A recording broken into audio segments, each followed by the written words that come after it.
Hello everyone, this is Mansi from eVidyarthi George and now we are going to start with question number 7 of exercise 10.5.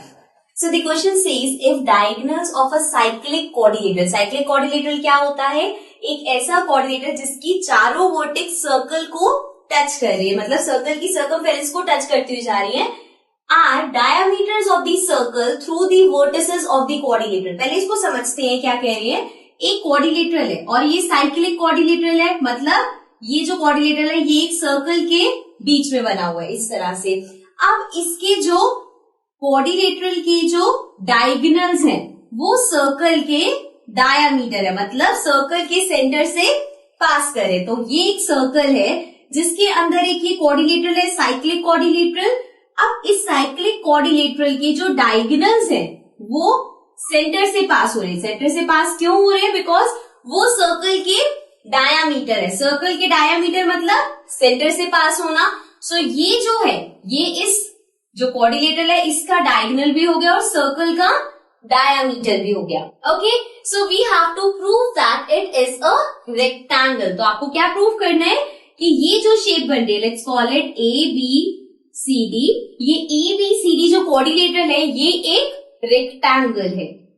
यहाँ पे हम इसको O point ले लेते हैं. तो अब प्रूफ स्टार्ट करते हैं. देखो रेक्टेंगल आप कैसे प्रूव कर सकते हो? एक तो ये जो एंगल A है, B है, C है, D है. अब जो रेक्टेंगल है उसके हमें प्रॉपर्टीज पता है कि उसके जो एंगल्स होते हैं 90 डिग्री होते हैं एंड जो उसकी ऑपोजिट साइड्स होती हैं वो इक्वल होते हैं. तो अगर ऑपोजिट साइड्स इक्वल प्रूव कर देंगे हम और एंगल्स को 90 डिग्री प्रूव कर देंगे तो ये एक रेक्टेंगल प्रूफ हो जाएगा. तो हम स्टार्ट करते हैं. बहुत ज्यादा सिंपल क्वेश्चन है ये. सबसे पहली चीज तो ये अगर डायामीटर है AC और BD तो वो इक्वल है, मतलब कि we can say AC is equal to BD. Why? Because they are the diameters of circle. Circle का डायामीटर सेम रहेगा. ठीक है. अब इसके बाद अगर हम देखिए, अगर आप इसको देखो, यहाँ पे मैं आपको फिर से रफली बताती हूँ. ये एक सर्कल है, ये इसका डायामीटर है. ओके, अब जो डायामीटर होता है उसने सर्कल को दो पार्ट्स में डिवाइड कर दिया. एक ये पार्ट, एक ये पार्ट. मतलब ये जो पार्ट बना ये हो गया एक semi circle. Correct. And we know that angle subtended in a semi circle is always 90 degree. तो अगर मैं यहाँ पे देखूं कि ये जो BD है, BD एक डायामीटर है, यहाँ पे मैं लिख भी रही हूँ BD, तो मैं ले रही हूँ वो एक डायामीटर है. तो अगर BD डायामीटर है तो ये DAB, मतलब ये पूरी एक आर्क बन गई. DAB ये आर्क हो गई. ठीक है.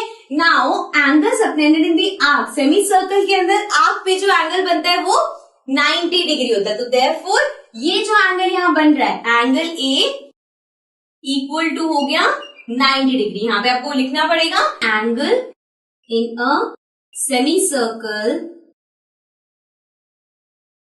Is 90 degree. Okay, semi circle के अंदर बन रहा है ये. अब इसी तरह से जैसे हमने ये एंगल 90 डिग्री की है, अब अगर आप यहाँ पे इसको लो, AC डायामीटर है, ये आर्क है, तो एंगल B 90 डिग्री हो गया. करेक्ट. सिमिलरली अगर आप ये डायामीटर लेके इसको आर्क ले रहे हो तो एंगल C 90 डिग्री हो गया. अगेन अगर आप इसको डायामीटर लेके इस पूरे को आर्क ले रहे हो तो एंगल D 90 डिग्री होगा. तो यहाँ पे हमारे तीनों angle similarly angle B equals to 90 degree, angle C equals to 90 degree and angle D equals to 90 degree. तो एक चीज हमने प्रूव कर दी कि यहाँ पे जितने भी एंगल्स हैं ये 90 डिग्री के है. अब हम बात करते हैं इसकी ऑपोजिट साइड्स को. तो अगर इसकी ऑपोजिट साइड्स को आपको प्रूव करना है तो हम यहाँ पे दो ट्रायंगल ले सकते हैं.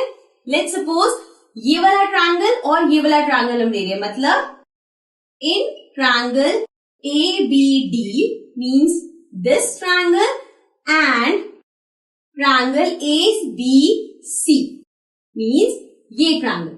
ओके, अब इसमें देखो क्या क्या कॉमन है. एक तो AB equal to AB common है. करेक्ट. ये कॉमन बेस, सेम बेस पे है तो ये कॉमन हो गया. And AC equal to BD, why? Because वो डायमीटर है, तो दोनों इक्वल होंगे. And angle A equals to angle B equals to 90 degree. ये भी हमने ऊपर प्रूव किया है, तो we can write prove above.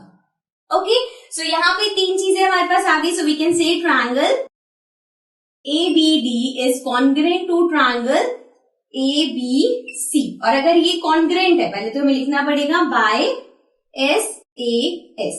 अब अगर ये दोनों कॉन्ग्रुएंट है तो वी कैन से इन दोनों ट्रायंगल्स में आप बोल सकते हो कि ये साइड इसके इक्वल होगी. Means AD will be equal to BC. So ये हो जाएगा बाय CPCT. तो यहां से हमने ये प्रूव कर दिया. इसी तरह से अगर हम ये वाला ट्रायंगल और ये वाला ट्रायंगल लेंगे तो ये वर्टिकली ऑपोजिट एंगल्स हो गए. ये हमें गिवन है, रेडियस है, ये भी रेडियस है और ये भी रेडियस है. तो इस तरह से हम ये भी प्रूव कर देंगे कि DC AB के इक्वल है. तो अगर हमने ऑपोजिट साइड्स इक्वल प्रूव कर दी और हमने प्रूव कर दिया कि सारे एंगल 90 डिग्री के हैं, so therefore we can say it is a rectangle. Okay, हमें इसे रेक्टेंगल प्रूव करना था, वो हमने कर दिया. So this was question number 7 of exercise 10.5. Let's move to the next question.